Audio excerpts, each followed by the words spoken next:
Today I'm joined by Richard Schwadel, a film and TV editor with over 40 years of experience. We talked about some editing choices he made while working on the new AMC Plus series Lucky Hank. It stars Bob Odenkirk as an English department chairman at an underfunded college. Based on the novel Straight Man, it was developed for television by Paul Lieberstein and Aaron Zellman. It's about Hank's midlife crisis and navigating chaos in his personal and professional life. Richard edited the first 2 episodes, directed by Peter Farley. We first talked about the opening scene to the series. Because we're introducing Bob in that first scene, obviously we want to play a lot on him, but we want to kind of see what's going on in this guy's head. And I think that first scene sets the tone of who this guy is. You know, I mean, he's doing a laundry list of grocery shopping while the kid's reading his story, you know. Cheese, American and feta, tuna, vodka from my office. That first scene is really difficult as an editor because it's 6 pages long and it's basically a conversation between 2 people that starts off pretty mellow. You know, the student says, well, you know, can you give us a little input? Moving on. I mean, you could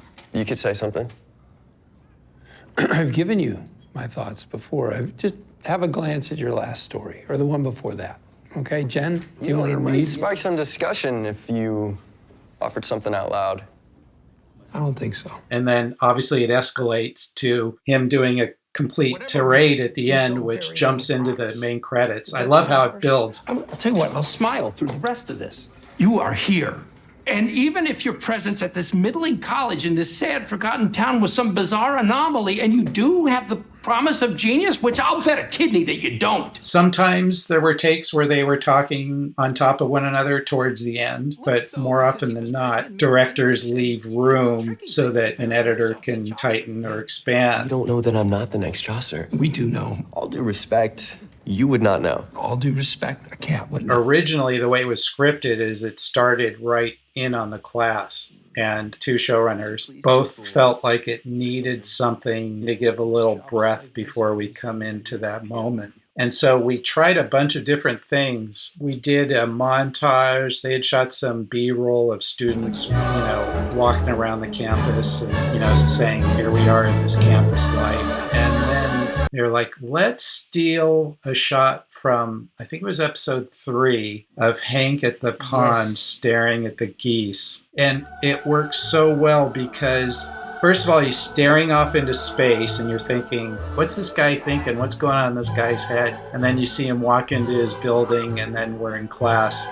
And they're sort of symbolic of geese migrate, they fly away. And so him looking at the geese, there's a little bit of subtext there, especially looking at the arc of the series. Just by reading the scene, I knew that it had to escalate and build to a big climax as it does to his big explosion. At Railton College, mediocrity's capital. You know, it's important to try and keep it focused on the 2 of them with some occasional sprinklings of reactions. The moment where the kid says, your own book isn't even available at the campus bookstore, and everybody looks to Hank going, oh, fuck, what's he going to do now?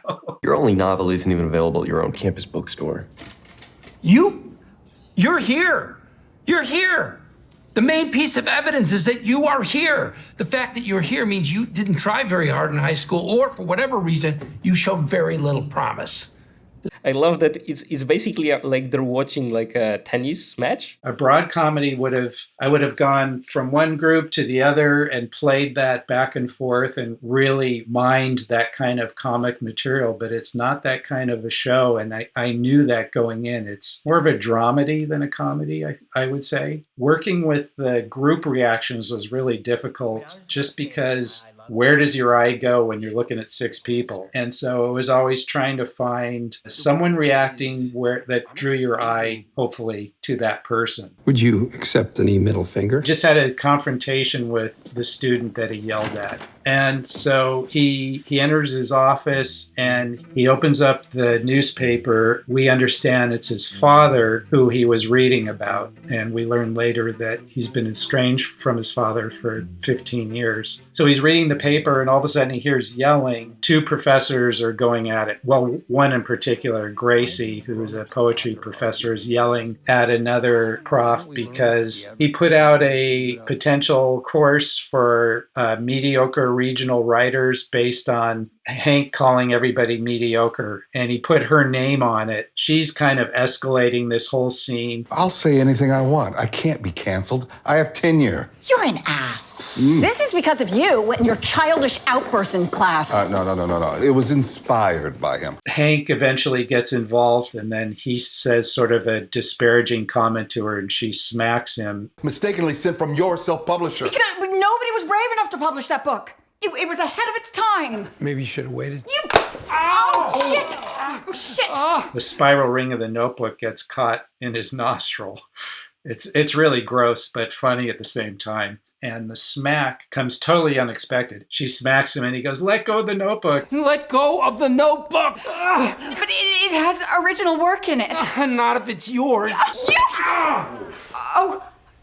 Ew. What I love about moments like that is it's snappy timing, and it's really fun to just go, well, if I take 2 frames off of this, is this going to put a little bit more of an accent on this particular shot? Or if I add a half a beat here, what's that going to do? I love cutting stuff like that. It's just, it's really fun.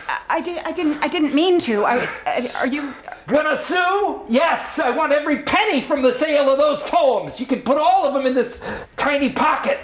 The interesting thing about that scene is that's a scene also where we're introducing a bunch of new characters to the audience. These are all of his colleagues. So for me, the challenge was, even if they don't have lines, how do we incorporate them into the scene in a natural way? I have a lot of sitcom experience. That genre is all about reactions, and that's typically where the biggest laughs are. The lines get good laughs, but how people react to the lines also. If you think of Seinfeld or a show like that, just having that in my back pocket and looking for really interesting reactions from people, I think helped bring that scene alive and bring their characters, keeping them alive and yet sort of grounded in who they are. I just want to mention one transition that I just loved in the first episode that made me laugh. It's the scene where Hank argues with his daughter, and we get this overlapping conversation between them that we can't really make up words from that conversation because it overlaps a lot, right? And then we cut to another scene where someone is just reading, in his class again. I think I could help. really? Yeah, I mean, my thought is, what if Russell were to take a less interesting job, but one that paid right away? Dad. See, I'm doing the math, and I think that works. We're not doing the math. See, You're now being is an not asshole. a good time, Oh, okay? it's not. Because I have It's to save never for a good time. retirement. I And owe if I that had to money you. and you Otherwise, needed some, I I would become give it to you, your and I wouldn't even dependent, ask you and what I'm it was at your for. house. Michael experienced 4 a.m. differently as an adult. The alarm clock used to mean hockey practice and friends, and now it means... Originally, that scene with his daughter went on longer. We cut a bit. It was Hank's wife, Lily, comes in and sort of ends up soothing them, and it's sort of endemic to her character, showing she really is the peacemaker of this family. But it was mostly for time, because we have to be aware of our broadcast time. We felt that that scene we could cut out earlier. And once I saw what the next scene was, it's sort of keeping the pressure on Hank. It's like he's being yelled at by his daughter, and now she's really intense into her story, and here's Hank again, like having to absorb all of that after just having an argument with his daughter. So yeah, it was a fun cut. Right here. Hank has been really nervous about meeting George. It's his, they released in the story, they both came out with books at the same time in their careers, their first books, and they were both critically acclaimed. And then Hank became a mediocre college professor, and George Saunders went on to this stellar career. Saunders pulls up in his car. Hank is waiting for him. They have a conversation that sort of sets the tone of minorly passive-aggressive relationship between Saunders and him. Hank says, my students are so excited to meet you. And Saunders says, yeah, my students were excited. I was meeting you too. And Hank was like, really? And Saunders is like, well, yeah, I told him about you. Or he made some sort of comment that's sort of a blow. My students are so excited, they've been talking about nothing else for weeks. I mean, they can't believe that I actually know you. Oh, well, my students can't believe I know you. Your students don't know who I am, do they? A couple do, I told them about you. Oh, okay.